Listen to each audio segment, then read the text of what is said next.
দেখো দেখো, গোলাপ ফুলটা আজ কত বড় হয়েছে।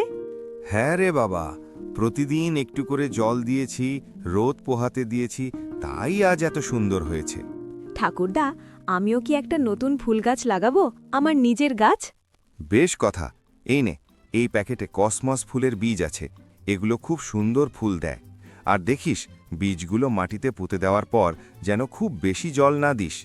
বেশি দিলে কি হয়? বেশি জল পেলে বীজ পচে যেতে পারে। ঠিক যেমন তোর পেটে যদি খুব বেশি খাবার ঢুকিয়ে দিই, তাহলে বদহজম হবে।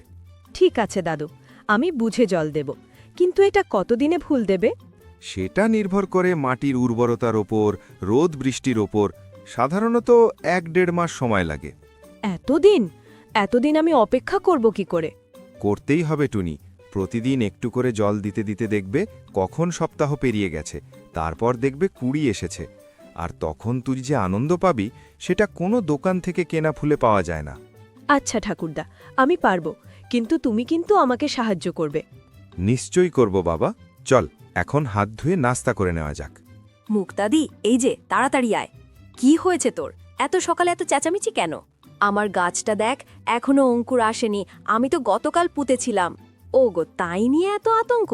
কাল পুঁতেছিস আর আজকেই অঙ্কুর আসবে? কিন্তু গাছও বড় হতে থাকে, তুই দেখতে পাস না? আর তুই যদি প্রতিদিন দাঁড়িয়ে দাঁড়িয়ে দেখিস, তাহলে তো আরও ধীরে ধীরে বড় হতে দেখবি। যা, স্কুলের জন্য তৈরি হ। 5 মিনিটের মধ্যে রেডি না হলে মা কিন্তু রাগ করবেন। মুক্তাদি, তুই এক কাজ কর, তুই এখানে দাঁড়া। আমি এখন যাচ্ছি, 5 মিনিট পর ফিরে এসে দেখব গাছটা অঙ্কুর দিয়েছে কিনা।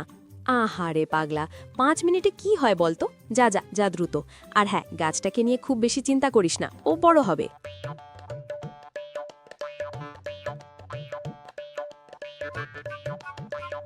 কাকু, রজবালি কাকু। এই যে টুনি, স্কুল ছুটি হয়েছে, বাড়ি যাচ্ছিস না? কাকু, তোমাকে একটা কথা জিজ্ঞেস করব। আমার একটা গাছ আছে, কাল পুঁতেছি, এখনো অঙ্কুর আসেনি। কি করব বলো? কাল পুঁতেছিস? তা তোরা কবে থেকেই বা অঙ্কুর দেখতে চাস? 1.5-2 সপ্তাহ তো লাগবেই।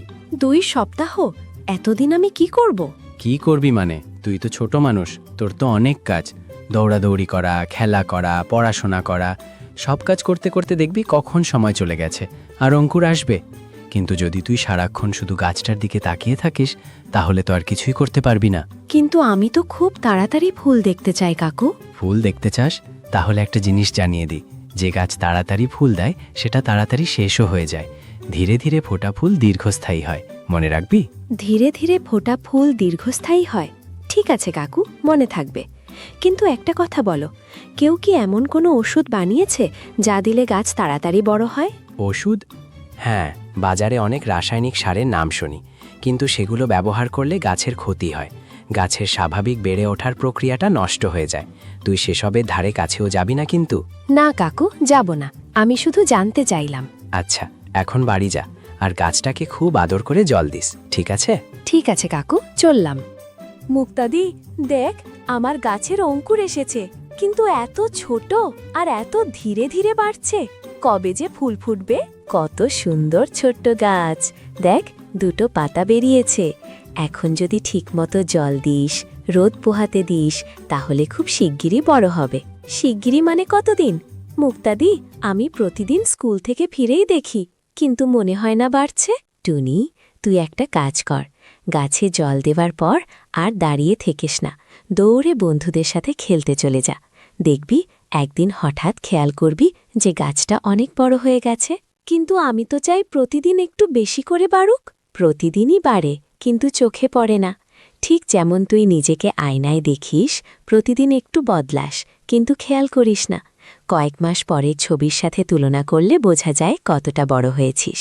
আচ্ছা দি, ঠিক আছে, কিন্তু আমি আজ স্কুলের পথে একটা দোকান দেখেছি। ওখানে একটা স্প্রে বিক্রি হয়, গাছে দিলেই গাছ বড় হয়ে যায়। দোকানদার বলল সপ্তাহ খানিকের মধ্যে ফুল ফুটবে। কি বললি? স্প্রে? টুনি, সেসব কিন্তু ঠিক না। ওগুলো রাসায়নিক, গাছের জন্য ক্ষতিকর। ঠাকুরদা কি বলেছে শুনেছিস? আর রজব কাকু তোকে কি বলেছিল মনে আছে? কিন্তু দোকানদার বলল এটা সম্পূর্ণ নিরাপদ, প্রাকৃতিক জিনিস দিয়ে তৈরি। আমি ভাবছি আমার জমানো টাকা দিয়ে একটা কিনব, তাহলে তো খুব তাড়াতাড়ি ফুল ফুটবে। টুনি, শোন, তুইও সব কিনবি না। আমি মাকে বলে দেব, ঠাকুরদাকে বলে দেব, তোকেও সব ব্যবহার করতে দেব না। যা তুই এখন ঘরে চল আর এসব কথা ভাববি না। আচ্ছা দি, যা বলো, কিন্তু আমি শুধু একটু তাড়াতাড়ি ফুল দেখতে চাই। ফুল দেখতে চাস তাই বলে গাছটাকে মেরে ফেলবি? ওসব জিনিস দিলে গাছের শিকড় পুড়ে যায়, পাতা হলুদ হয়ে যায়, তারপর আর ফুলই ফোটে না। তুই সেটা চাস? না না, আমি তা চাই না। কিন্তু দোকানদার তো বলল ভালো। দোকানদারের কাজ জিনিস বিক্রি করা, গাছ বাঁচানো তার কাজ না।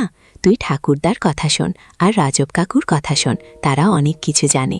ঠিক আছে দি, আমি ওসব কিনব না, কথা দিচ্ছি। কাকু, আমার গাছের পাতা কেন হলদে হয়ে যাচ্ছে? আগে তো সবুজ ছিল। পাতা হলদে? জল ঠিক মতো দিচ্ছিস তো? হ্যাঁ, একবার সকালে একবার বিকেলে দিই। অত বেশি জল দেওয়ার দরকার নেই। আর রোদ কতটা পড়ে এ জায়গায়? সকাল থেকে দুপুর পর্যন্ত পড়ে, তারপর ছায়া হয়ে যায়। মাটি কিন্তু খুব শুকনো না, আবার খুব ভিজেও না। তাহলে পাতা হলদে কেন? তুই কি কিছু দিয়েছিস গাছটাকে, কোনো সার বা ওষুধ? না কাকু, আমি কিছু দিইনি। টুনি, আমার কাছে মিথ্যে বলতে নেই। আমি বুঝতে পারি, গাছের অবস্থা দেখে বোঝা যাচ্ছে কিছু একটা দেওয়া হয়েছে, যা ওর স্বাভাবিক বৃদ্ধি বন্ধ করে দিয়েছে। আমি একটা জিনিস দিয়েছি, সেই দোকান থেকে কিনে এনেছিলাম, একটা তরল জিনিস, স্প্রে করার মতো। কি? আমি তোকে বলিনি? মুক্তা তোকে বলেনি? তবুও তুই? আমি শুধু একটু তাড়াতাড়ি ফুল দেখতে চেয়েছিলাম কাকু। দোকানদার বলল এটা দিলেই খুব তাড়াতাড়ি ফুল ফুটবে। আমি জানতাম না যে এরকম হবে। আচ্ছা আচ্ছা, কেঁদো না, এখন কান্না করলে হবে না। যা হয়েছে হয়েছে, এখন দেখি কি করা যায়। সেই বোতলটা কোথায়? এখনও কি কিছু আছে? আছে কাকু, অর্ধেকের বেশি এখনও আছে, আমি লুকিয়ে রেখেছি। এই মুহূর্তে গিয়ে সেই বোতলটা নিয়ে আয়। আর দেখ, এ ব্যাপারে ঠাকুরদাকে কিছু বলবি না এখন। আগে আমি গাছটা বাঁচানোর চেষ্টা করি। কিন্তু কাকু, গাছটা কি বাঁচবে? বাঁচবে তো, যদি তুই ঠিকমতো কথা শোন। প্রথমত, এই সপ্তাহে আর কোনো সারা বা জল দিবি না, শুধু মাটি কিছুটা আলগা করে দিবি। আর দ্বিতীয়ত, ওই দোকানের নাম বল, আমি আজই গিয়ে ওদের শাস্তি দেবার ব্যবস্থা করব। কাকে বলে বাচ্চাদের ভুলিয়ে এসব জিনিস বিক্রি করা? দোকানটা বাজারের কাছে, লাল রঙের একটা দোকান। আচ্ছা, আমি চিনি। ঠিক আছে কাকু, কিন্তু প্লিজ আমার গাছটা বাঁচাও। টুনি, আমার কাছে আয়, বস। কি হয়েছে ঠাকুরদা? রজবালি আমার সাথে কথা বলেছে, সব জেনেছি বাবা। আমি তোমাদের কথা শুনিনি ঠাকুরদা। আমি ওই দোকান থেকে ওষুধ কিনে এনেছিলাম। এখন আমার গাছটা প্রায় মরে যাচ্ছে। তুই জানিস আমি কেন তোকে ওসব ব্যবহার করতে বারণ করেছিলাম? কারণ এগুলো গাছের জন্য খারাপ। শুধু গাছের জন্য খারাপ না, পরিবেশের জন্য খারাপ। আর তাড়াহুড়ো করে সহজ পথ খুঁজতে গিয়ে তুই গাছটাকে যেমন ক্ষতি করলি, তেমনি নিজের মনকেও অস্থির করে তুললি। আমি বুঝতে পেরেছি ঠাকুরদা, আমি খুব বোকামি করেছি। কিন্তু এখন কি হবে? আমার গাছটা বাঁচবে তো? বাঁচবে, যদি আমরা এখন ঠিক মতো যত্ন নিই। কিন্তু একটা কথা মনে রাখতে হবে টুনি, এই গাছটা যেমন ধীরে ধীরে সুস্থ হবে, ঠিক তেমনি তোরও ধীরে ধীরে ধৈর্য শিখতে হবে। একদিনে কিছু হয় না। আমি কি আবার নতুন করে বীজ পুঁততে পারি? এই গাছটা তো আর ফুল দেবে না। কেন দেবে না? এখনো সময় আছে, কিন্তু তার জন্য তোকে আরও বেশি ধৈর্য ধরতে হবে। প্রতিদিন জল দিতে হবে, যত্ন নিতে হবে, আর সবচেয়ে বড় কথা, ফলাফল নিয়ে চিন্তা না করে শুধু কাজ করে যেতে হবে। কিন্তু আমি যদি আবার অধৈর্য হয়ে যাই? তাহলে আমার কাছে চলে আসিস, আমরা একসাথে বসে গল্প করব। দেখবি ধৈর্য ধীরে ধীরে ফিরে আসবে। তোর বয়সে আমারও অনেক কিছু দ্রুত পাওয়ার ইচ্ছে হতো, কিন্তু সময়ই সবচেয়ে বড় শিক্ষক। সময়ই শেখায় অপেক্ষার মূল্য কতটা। ঠাকুরদা, আমি কথা দিচ্ছি, আর কখনো তাড়াহুড়ো করে কিছু করব না, শুধু ধৈর্য ধরে কাজ করে যাব। আমার সোনা, চল এখন একসাথে গাছটাকে জল দিয়ে আসি। আচ্ছা ঠাকুরদা। টুনি প্রতিদিন সকালে উঠেই প্রথমে গাছটার গোড়ায় অল্প অল্প করে জল দেয়, যেন বেশি জল না হয়ে যায়। সে গাছের হলুদ পাতাগুলো সাবধানে ছেড়ে ফেলে এবং মাটি কিছুটা আলগা করে দেয়, যাতে বাতাস চলাচল করতে পারে। সে খেয়াল রাখে যেন বাগানের অন্য গাছপালার ছায়া তার ছোট্ট গাছটার উপর না পড়ে, তাই প্রয়োজনে ডালপালা কেটে দেয়। টুনি এখন আর প্রতিদিন ফুল ফোটার জন্য অধীর আগ্রহে তাকিয়ে থাকে না, বরং ধৈর্য ধরে শুধু যত্নের কাজগুলো করে যায়। জানে যে একদিন ফুল ফুটবেই। ঠাকুরদা, আজ আমার গাছে প্রথম ফুল ফুটেছে দেখো কত সুন্দর ফুল সত্যি অনিন্দ সুন্দর। এই ফুলটি শুধু একটি ফুল নয় টুনি, এটা তোর ধৈর্যের প্রতীক, এটা তোর অধ্যাবসায়ের ফল। কিন্তু ঠাকুরদা আমি তো প্রথমে ওষুধ দিয়ে গাছটা প্রায় মেরেই ফেলেছিলাম। সেটাও শিক্ষার অংশ বাবা, ভুল থেকে মানুষ শেখে। তুই যদি ভুলটা না করতিস তাহলে কি আজ এত সুন্দরভাবে ধৈর্যের মূল্য বুঝতে পারতিস? না ঠাকুরদা, হয়তো পারতাম না। আমি এতদিন ধরে এটার জন্য অপেক্ষা করেছি, প্রতিদিন জল দিয়েছি, গাছটার সাথে কথা বলেছি। এখন মনে হচ্ছে এটা আমার পরিবারের একজন হয়ে গেছে। ঠিক তাই, যখন তুমি কোনো কিছু অর্জনের জন্য সময় দাও, শ্রম দাও, ভালোবাসা দাও, তখন সেটা আর সাধারণ থাকে না, সেটা বিশেষ হয়ে ওঠে। এই ফুলটাও তোমার জন্য বিশেষ। ঠাকুরদা, তুমি কি জানো, আমি এখন বুঝতে পারি তুমি আগে কি বলতে। প্রতিটি ফুল ফোটার নিজস্ব একটা সময় আছে। শুধু ফুল নয় ঠাকুরদা, মানুষেরও নিজস্ব একটা সময় আছে।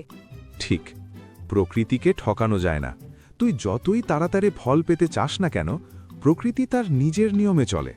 তুই সেটাকে বশ করতে পারবি না, বরং প্রকৃতির সঙ্গে তাল মিলিয়ে চলতে শিখতে হবে। ঠাকুরদা, আজ থেকে আমি আর কখনো কিছু জোর করে পেতে চাইব না। আমি অপেক্ষা করব, আর যতক্ষণ অপেক্ষা করব ততক্ষণ কাজ করে যাব।